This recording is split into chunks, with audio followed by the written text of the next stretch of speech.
Welcome. We are very much back with Chess and Chat today with a very special episode featuring the one and only Richard Parris. And I'm having already like some little issues there with the screen. But we're doing it live, and that's what the show is all about. Today we'll be talking to Saito co-founder Richard Parris. We'll play some chess. We have a little bit of an announcement in the middle of the show before we hop into the chess portion. But yeah, we'll start it there. Welcome, Richard. Yeah. How are you? I'm really well, thanks. Great to be here. So, actually, we've been having some conversations, and actually even played some chess. So we have some history, at least some game history. But today is going to be special. So I'm looking forward to that. Let's start with sort of your story and your background and how you got stuck in this wild space that is Web3. Tell us a little bit about yourself and how you got started. Yeah, I think you were mentioning off mic earlier, we both studied philosophy. So I kind of went a philosophy and maths route, got into software, which is the logical path, I think, from there, and became an open source head really early in my tech career, just sort of seeing that as the way to move ahead. Moved to Beijing in 2007 and started getting involved in the tech scene there, which was just going crazy. And I first saw Bitcoin through that. Through 2011-12, I started to hear things about people talking about it, went to sort of meetups around Beijing and heard more and more about it. And to me, it came to me kind of via the open source community. So my very first experience of blockchain was like, oh, it's like a network that doesn't have a central authority or an owner. Like, wow, that's got so much possibility. And then obviously kept kind of working in the tech space, but eventually, so 2013, started getting seriously into Bitcoin, and Beijing was going crazy at the time.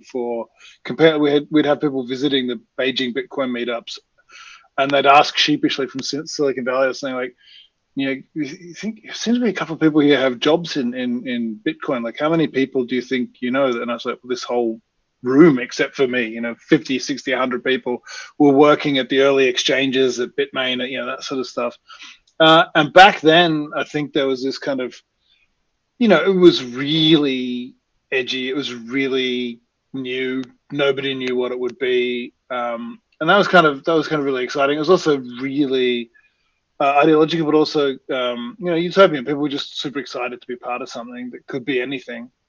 Met my co-founder through the Beijing tech scene, but we really got to know each other through Bitcoin, and we were kind of both similarly positioned, I think, on the early kind of discussions around block size and where people started to get fraud about, well, actually, we're starting to see usage and it's not scaling. And then there was that kind of big blow up in the community, and sort of small blockers versus big blockers, and people we've been playing poker with for years starting to throw rocks at each other, and it was kind of rough period.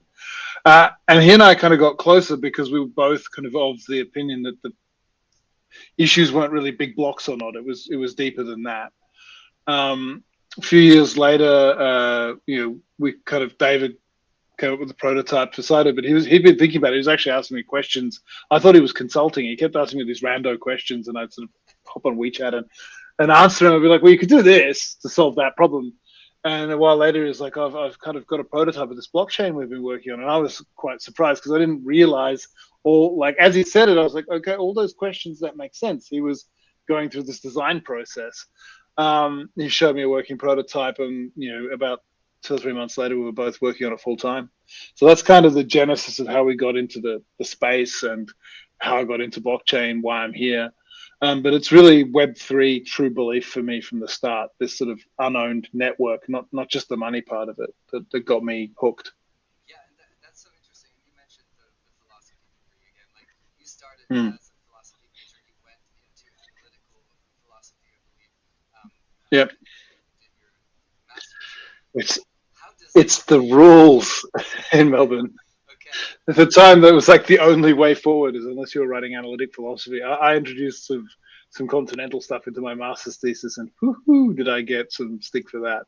It was a very dry, very mathematical, very logic, based philosophical upbringing, but stood me in good stead too. So.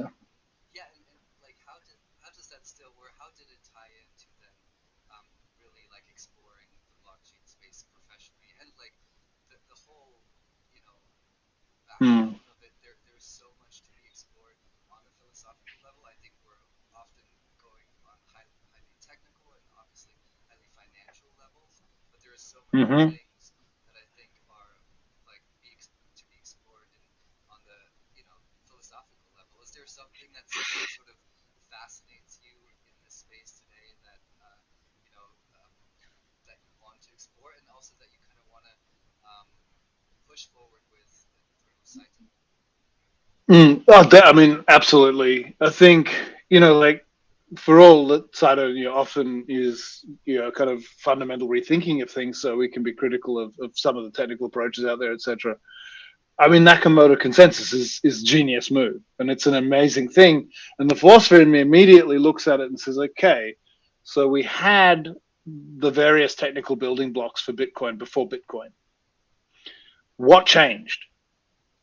Right? Like, what is Nakamoto consensus, and how did it bring about the change in the world that it brought about? Right? And so I think you see that with the philosophical training, you see that kind of thing in a very particular way, where you want to look for kind of what are the properties I can identify of a system or a world before this and after this. Um, and I think that's really stood me in good stead when you're kind of looking at a whole range of things in the space as well. Like, does a certain change in design mean anything? Does it actually change the way that chain works, right? And what are the fundamental properties that are important? What is decentralization? Those are kind of questions you ask yourself as a philosopher about everything. What is blue? What is happiness? What is decentralization? It's a kind of natural habit you get into. Um, and so I think for me, it's been really helpful as a background, particularly in a space where you've got, like you say, you've got people coming from very uh, different backgrounds. A lot of financial types, a lot of economics, a lot of straight up